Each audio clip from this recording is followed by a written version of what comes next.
spending 6 months at the monastery, we were up here, shining and sharing, and I didn't know what the next step was going to be, so I just sort of let it go and just waited to hear. And Jason sent out an email saying something about a cross-Canada tour. If you're interested, let me know.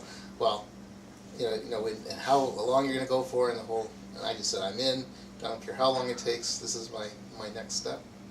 So people started to get interested. And the interest was just sort of starting to roll.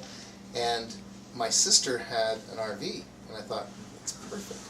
We'll get this RV, because Jason was talking about going and using this van and tents, and I don't tent real well anymore. So I thought, no, I don't think so.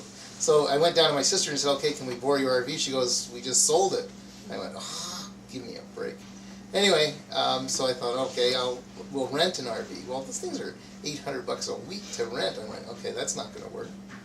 So then I started flipping through Craigslist and used Victoria and that kind of thing. And I went out and looked at a couple RVs, and I went, oh, yeah, these are nice and so on. And then somebody, I don't even remember who it was, said, well, don't buy an RV, buy a bus, because buses last longer. And, maybe you can live on the bus after the tour. And I thought, yeah, I'm looking for a change, so that's what I did.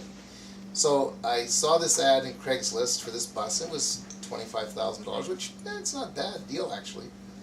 So I went to look at that bus, and I called the guy. He says, oh, we just sold it. He said, but I've got a buddy in Nanaimo who's got one for sale. So I zipped up to Nanaimo, and I walked on this bus, and I went, oh, okay, this is it. This is the bus that we're going to get.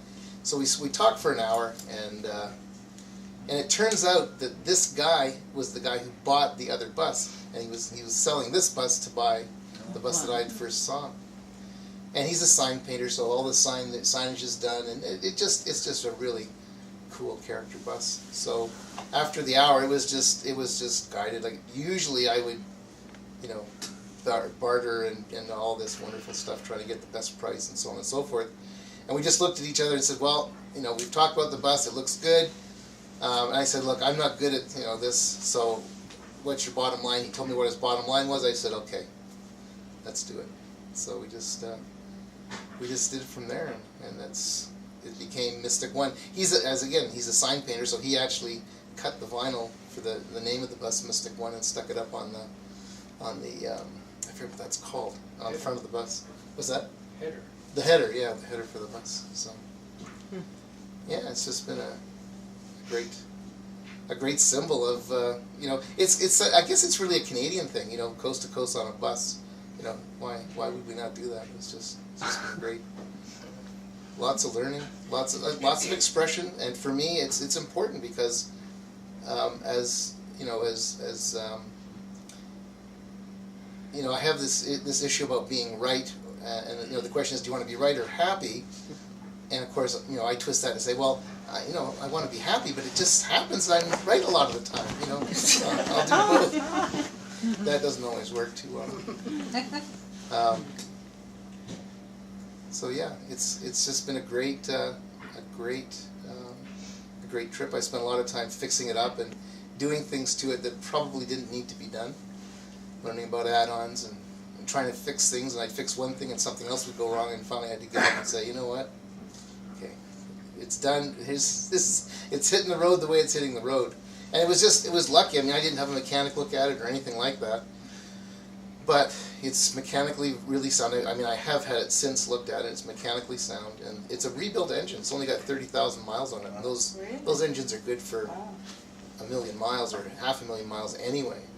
So yeah, it's all, and it just never was in my mind that this bus wouldn't be on the tour. It just flowed so beautifully. How long are you on the road for?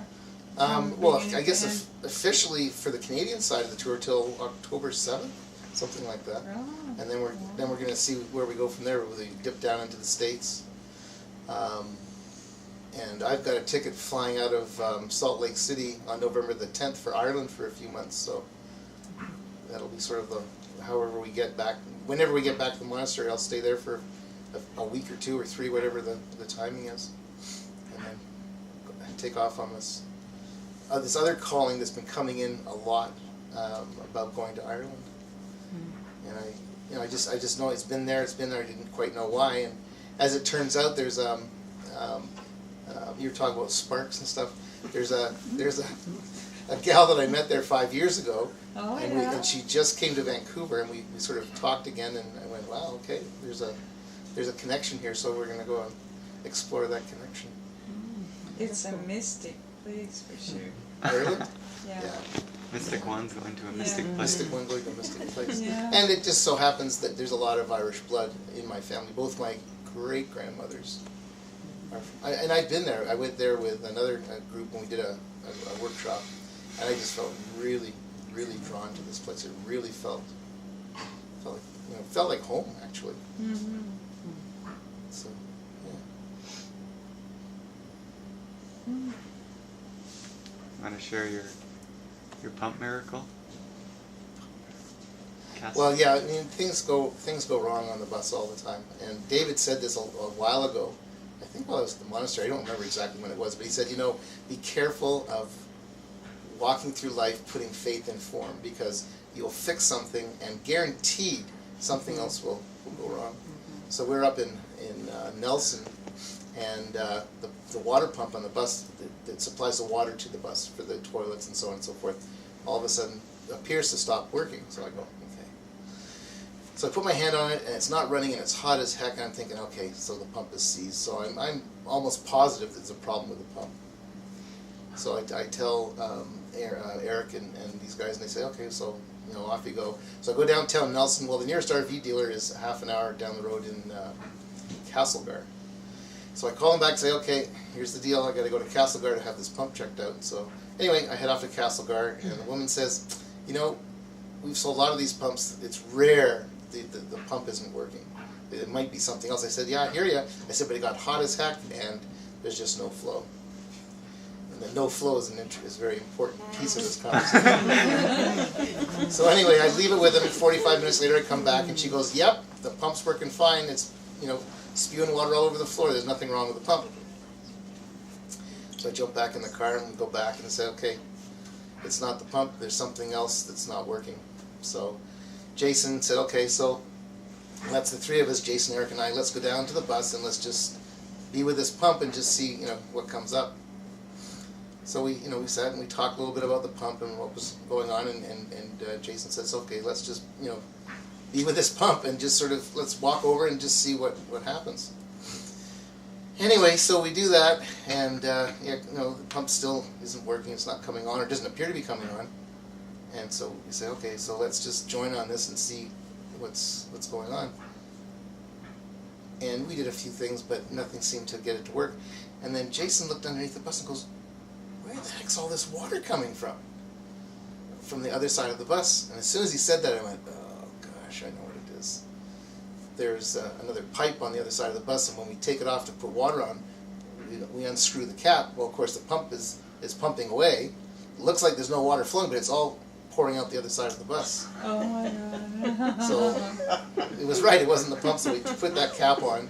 And what I took away from it was, it has to do with flow.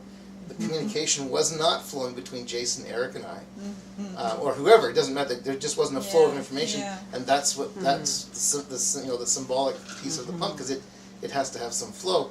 And interestingly enough, I've said this a couple of times, but it just came to me now.